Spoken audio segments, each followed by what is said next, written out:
Hi, I'm John White. I want to explain in this video how Spooky creates waveforms. There are three panels on the left here displaying waveforms. We've got output number 1 from the XM generator, output number 2, and the bottom graph is showing the waveform if you combine the two waveforms using Spooky Boost. The waveforms that are sent to these outputs are set by these option buttons here. We have a picture giving graphical displays of what the waveforms are. We've got the sine wave, square wave, sawtooth, inverse sawtooth. We've got triangle wave. Now these ones down here are interesting. This one here is a damped sinusoidal waveform, and this one is a square damped. And we've got the two special ones here, which is the H-bomb. Now just going through each one individually, as we click on these option buttons you can see the waveforms here. You see there's a sine wave here being displayed. If we increase the amplitude up here to 20, you'll see that the amplitude of the waveforms also increases. You'll notice that both of these increase by the same amount. It's because they're both being controlled, both being set to run the same waveform. So we've got the sine wave there, we've got the square wave. We'll just change the output number 1. You'll notice that the bottom waveform is most unusual. That is because we're adding a sharp waveform with a gently changing one, and so you get the sudden step down as the square wave goes from positive to a negative. I'd like to mention at this stage that the scale of the graphs are different. We've got plus and minus 10 volts representing the maximum and minimum voltage the XM generators can output for both output 1 and output number 2. But of course when you combine the two you get plus and minus 20 volts. Okay, so we've got the square waveform. Just looking at the top here, square wave, we've got the sawtooth where it ramps up and then it goes down and it will ramp up again for the next one. We've got the inverted sawtooth, triangle. Now this is the beautiful sinusoidal damped waveform. This is the waveform that Royal Life used in this very original machine that cured 16 terminal cancer patients. So it's a very important waveform. We've got the square wave equivalent of the same waveform, and these two waveforms, again the sinusoidal and the square H-bomb waveform, where there's no signal and then suddenly the virus gets hit hard with a single very sharp spike, then it is made to oscillate and then be hammered again at the very end before resting. This is quite possibly the most lethal waveform that you can apply. And we have down here more waveforms available. These waveforms are user defined.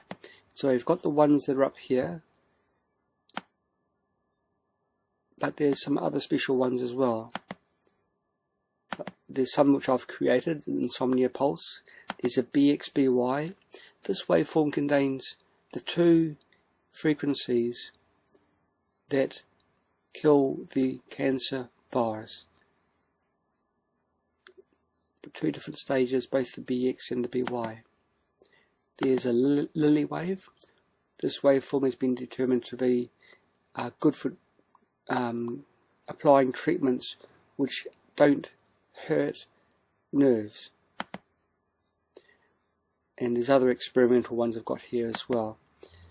I do a lot of experimentation, and this is what I've called the inverted octal sawtooth, where it contains various very well defined frequency harmonics within the same waveform. Okay, and you notice here it's very, very interesting the waveforms that are shown as a result between these two. Of course I can change output number 2 and that will change the resultant waveform at the bottom there. And some of them can be very, very interesting. Look at that one.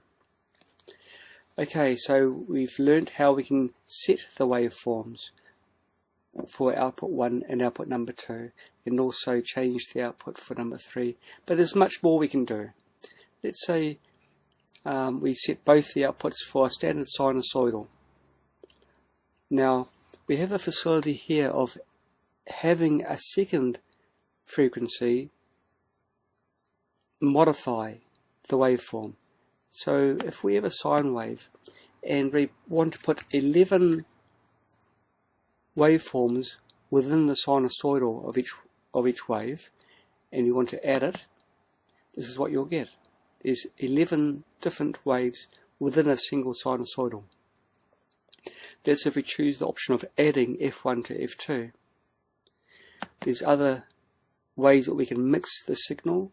We can modulate F2 using F1, using amplitude modulation double sideband.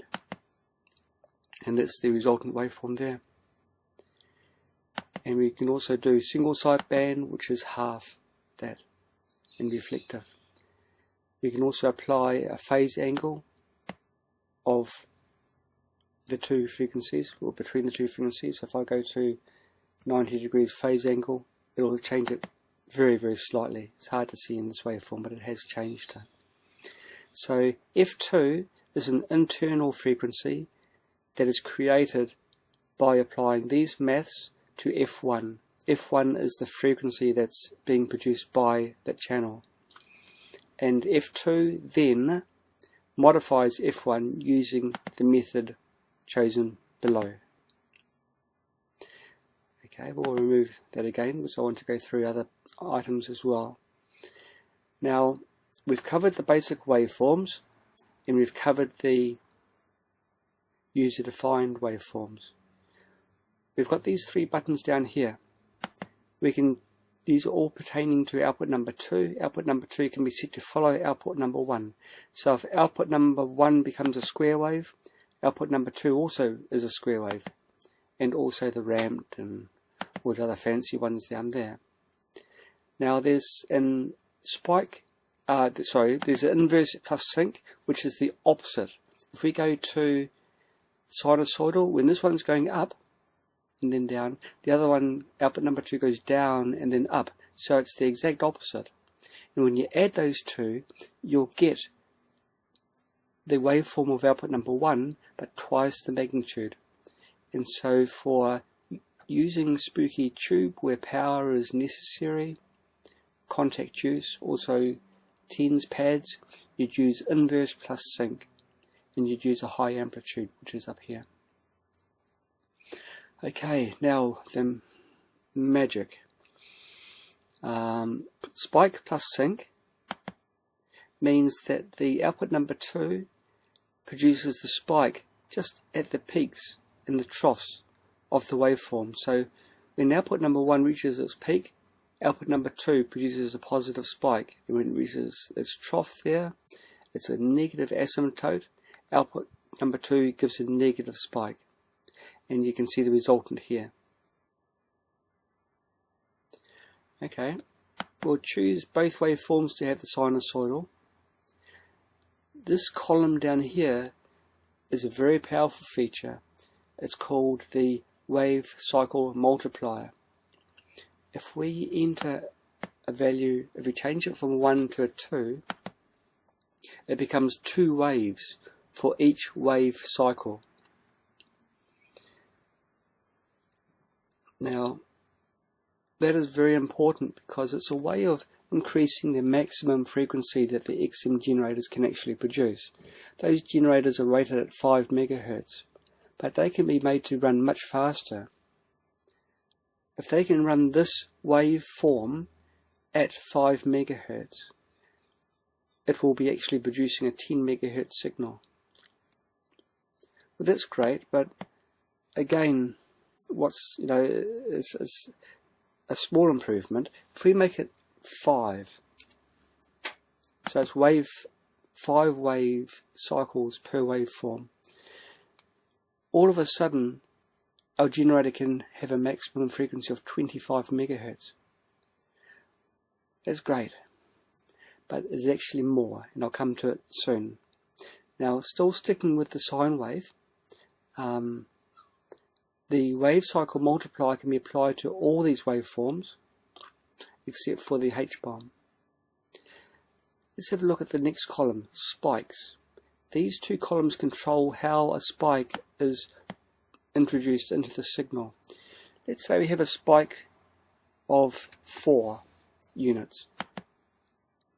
Now, from the start of the waveform to the end of the waveform is 1024 units.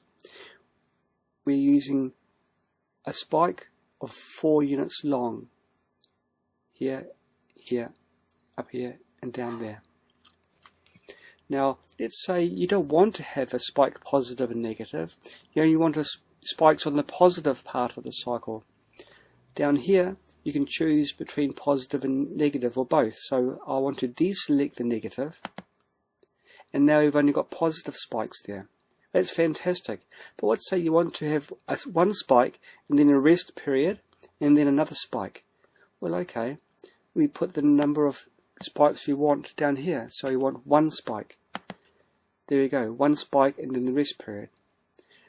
That's good. But let's say we want to have a longer spike. Well, we'll make it longer. Let's say we make it 10. Now we've got a spike that's 10 units long. There's no limit what you want. You can have 20. It doesn't matter. There's a spike of 20 units. So it's quite a thump. Right, that's good. Let's say you want to have a really big spike and a small signal. How do we change that? Well, that's in the next column called ratio. At the moment it's 2, which means the waveform is 1 and the spiker is 1 unit. And so the waveform will be plus and minus 5 volts, and the spike will bring it up to 10 volts. Let's say we want to have a greater ratio, so we want the spike higher than the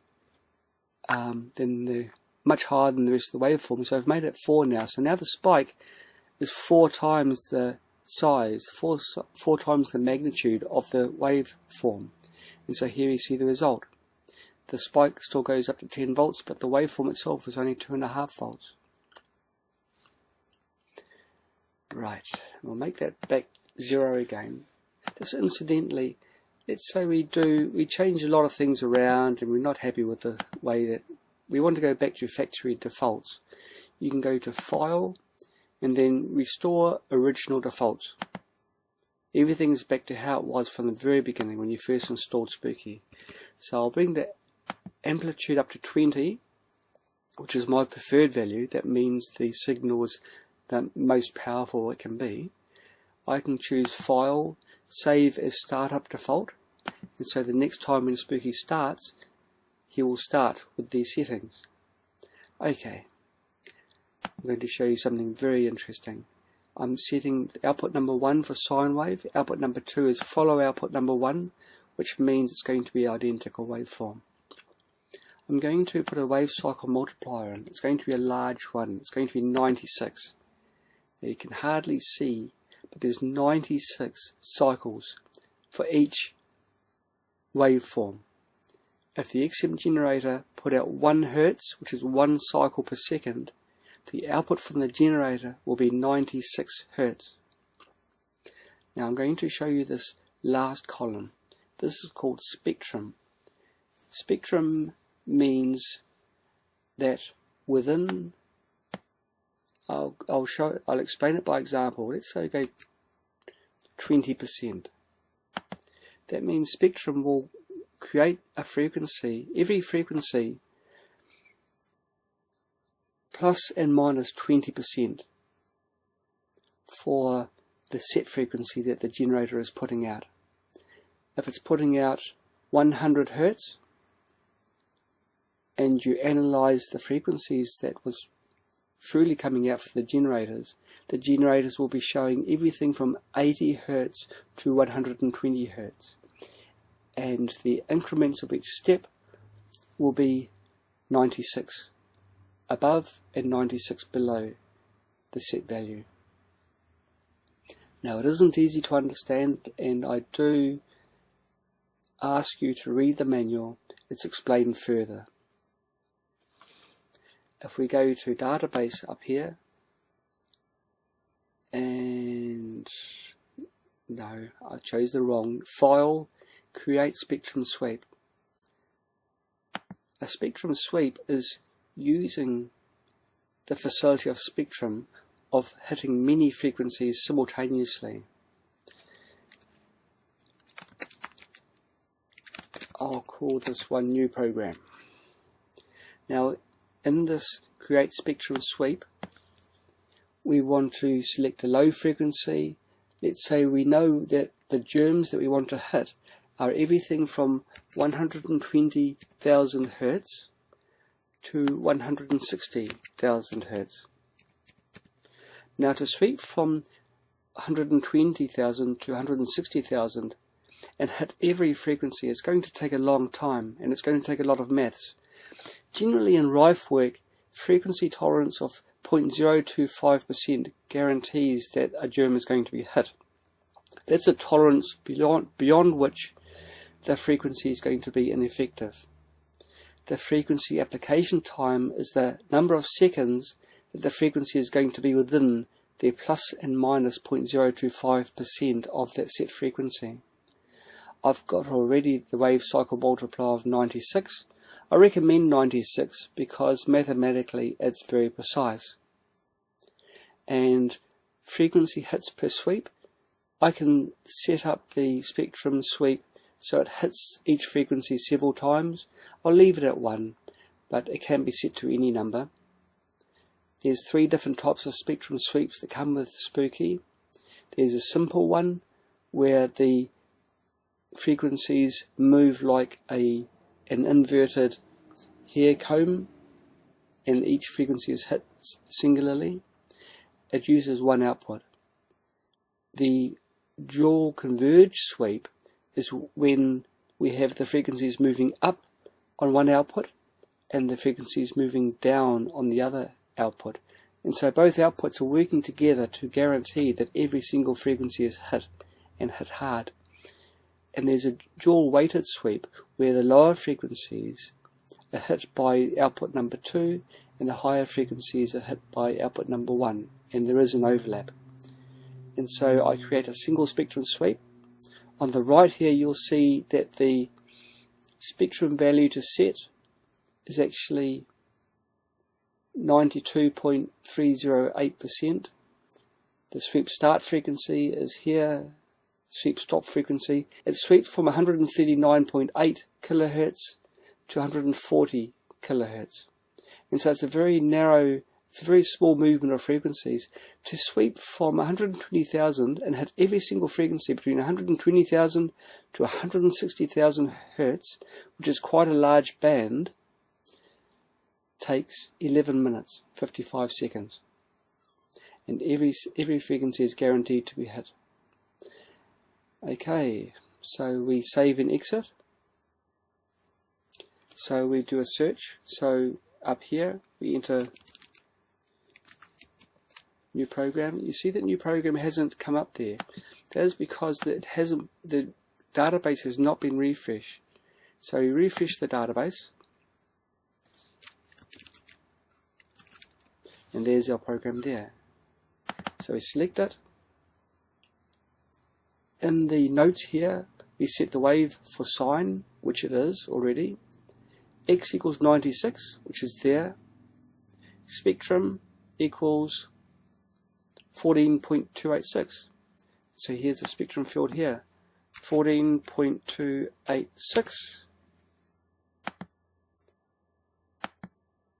And we are, oh dear, let's do it again. 14.286, and we just hit, we make sure, I haven't shown you in the previous videos, but make sure that this box is ticked. Otherwise when you click on the channel, it doesn't matter what the settings are, it will revert back to its previous run state. So I've selected here, and I've also selected it to do this every time. Click on there.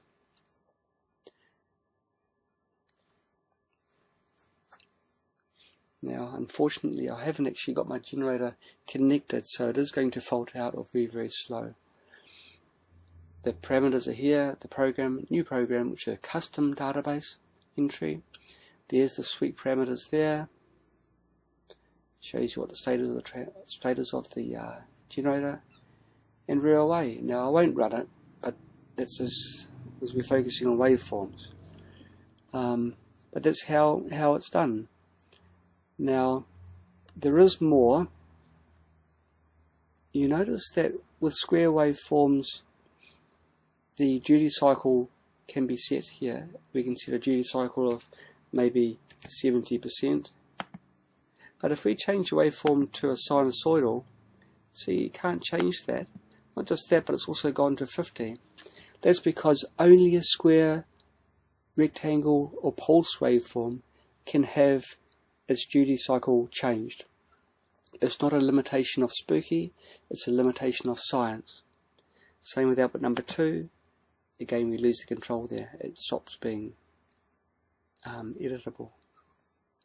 So the only waveform that can be edited for the duty cycle is the square. Now, output number 2 has got extra controls here. We can change the frequency here.